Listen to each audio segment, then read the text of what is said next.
Dr. Kathleen Ball, and this morning I'm going to talk with you a little bit about my trek into the Amazon jungle and how that took place, why it took place, and some of the things that happened while we were there, which was it was a fascinating trip.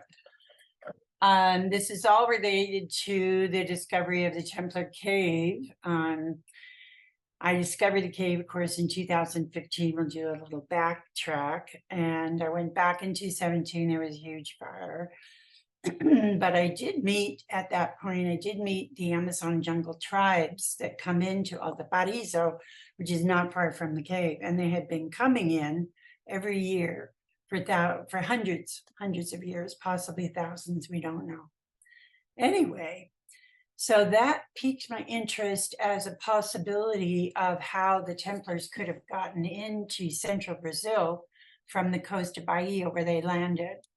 And sure enough, when I went into Portugal in 2018, backtracking the Templars and trying to find the port where they left, I found out from another researcher that yes, indeed, the Templars were they were actually escorted in through the Amazon jungle from the coast of Bahia into central Brazil.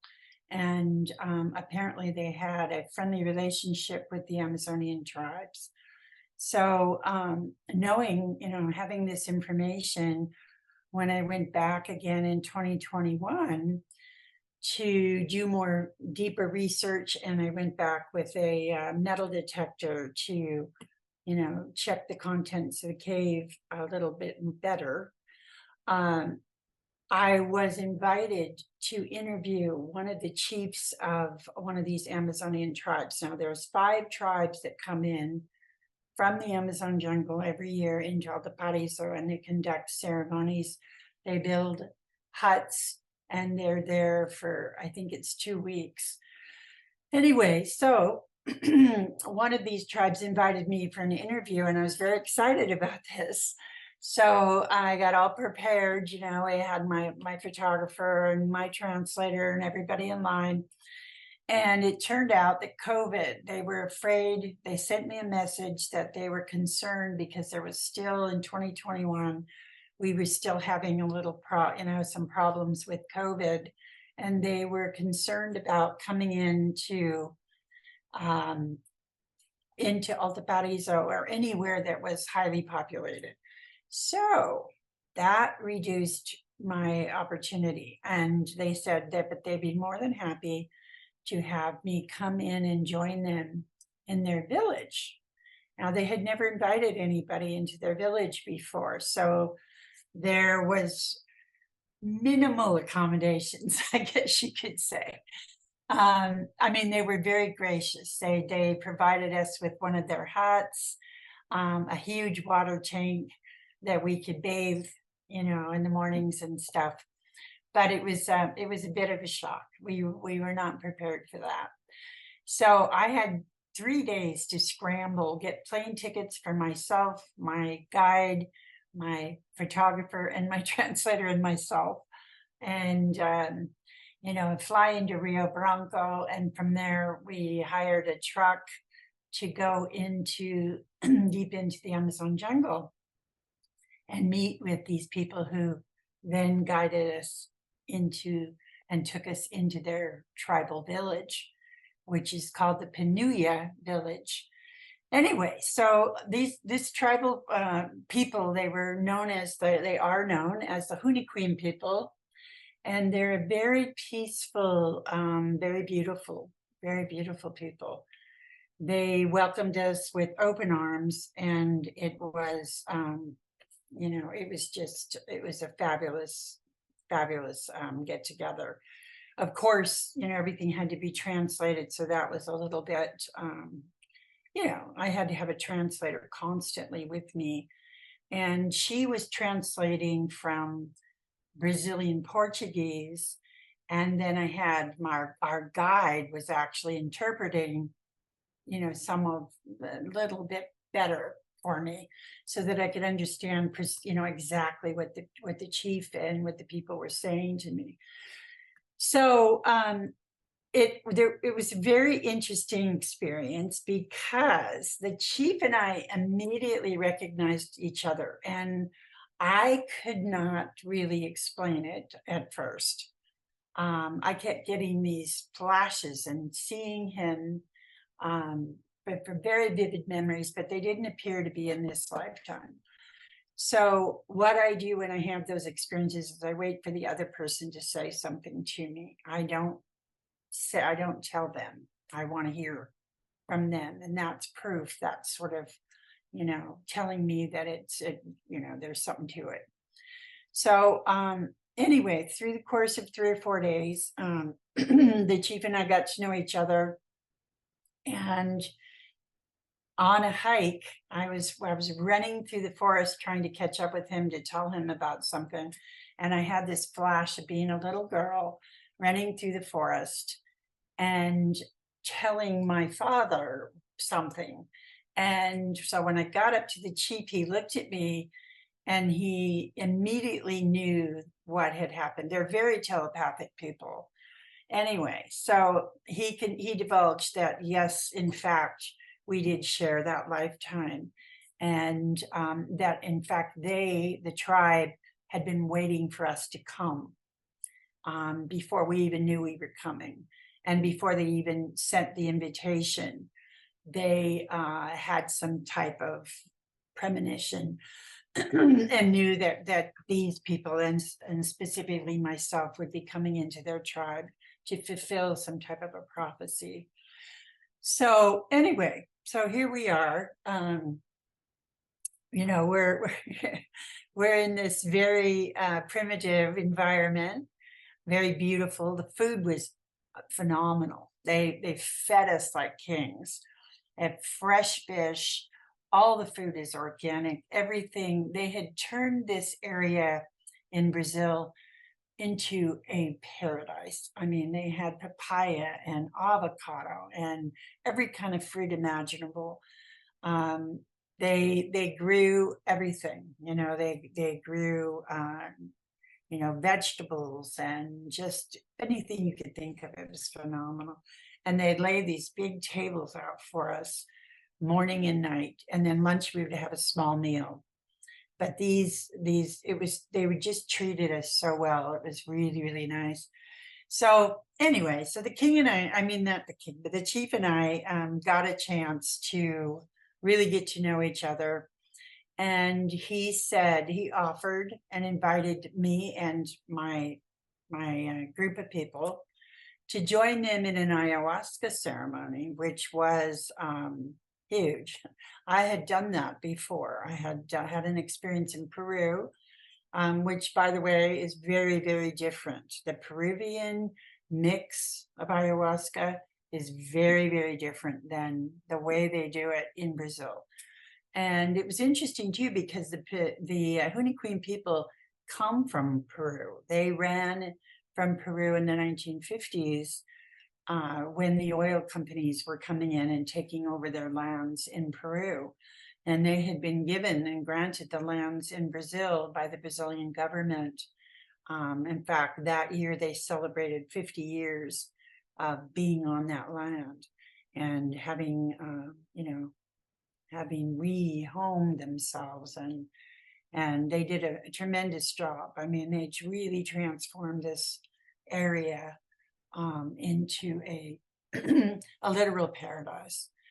Rebuilt huts, and they did have some assistance from the government. They had electricity. It was primitive, but they did have electricity, and some of the homes actually did have bathrooms. So anyway, so you have it. So here we are. We've been invited into this ayahuasca ceremony. I had been suffering from the effects of anti-rejection meds. After I discovered the cave in 2015, I had a liver transplant about 7 weeks later after my house burned down. And I was having severe issues with the anti-rejection medications. I had lost almost all my hearing due to nerve damage, and I was now having kidney problems. So it was just, the writing was on the wall. I had to do something. I had to find a way. So for 2 years, I had been attempting to wean myself off of these anti-rejection meds to no avail. I kept having rejection issues. So I kept working at it, and spiritually working with the donor's family to release this liver to me, and on the spiritual planes, on the ethereal planes. I felt that I had completed that portion of it. And now what I had to do was get my body to fully accept this liver as my own. And that involved, I had done something similar with ayahuasca in Peru, where I had gone in and created these cells that were sort of Pac-Man cells that chewed and ate the cancer. I had 7 cancer tumors when I left, and I came back with none. So I knew that these types of things were possible with ayahuasca. So we enter into the ceremony, all again, very different, very beautiful. They played their traditional music, and, we were in a round hut this time with the entire tribe, and they surrounded me, just literally surrounded me. I felt like I was just surrounded by love. It was very, very touching. My heart was just completely open. And as I'm coming on, I'm coming aware that I'm under the influence of this ayahuasca. And it was just very soft, very beautiful. I did have some fears, blockers that I had to deal with, but it was just, for the most part, it was very, very sweet, very beautiful, very natural. Very little vomiting, which, if you know anything about ayahuasca, usually there's a lot of vomiting. I did not experience much of that with this particular method and this particular brew. So that was a plus. And again, I felt the continual love of these people surrounding me throughout the whole night. And at some point when I laid down, because I was starting to get tired, and I laid down, and I just realized that the miracle had happened. My body had accepted this, and it was done. So in faith, 2 days before we had entered into this ayahuasca ceremony, I stopped taking the anti-rejection medications, and I have not found the need to take them ever again. It's now, or next month will be 3 years. So it was a phenomenal experience. And I connect that to my Grail Quest directly, because oftentimes along a Grail Quest, a healing is something that is experienced by the quester, by the person that is led out on this quest. Very often that is, that goes hand in hand with the Grail Quest. And I actually experienced that myself firsthand. So that took place. And then a few days later, the chief had agreed to an interview, of course, and he chose the setting of this magnificent ancient tree that they had in the middle back end of their property that we had to hike quite a ways to get to. But it was considered their sacred tree. And we had a whole ceremony that we went through. It was just beautiful. It was absolutely beautiful. And we just followed along with everything, sort of intuitively followed along until we were all in sync in this beautiful synchronistic playing music. And I had never played music myself. I had sung early, in my early 20s and 30s. I had been backup singer in bands and things, but I had never played music on instruments. So to find myself playing musical instruments and in tune with everyone else was pretty phenomenal. I was pretty delighted about that. So anyway, so here we are. We're playing this beautiful music and exalting this tree and allowing our souls and our consciousness to enter into a relationship with this tree and each other. And there's nothing like it in this so-called civilized world. It brought me back to what I believe were times in Lemuria that we had these similar sharing of everything. We were aware of the inner workings of trees and plants and animals and insects and the stars and the universes, above us. And we've slowly but surely sort of lost that. Well, I felt that was what was taking place within this tribe. It was just beautiful.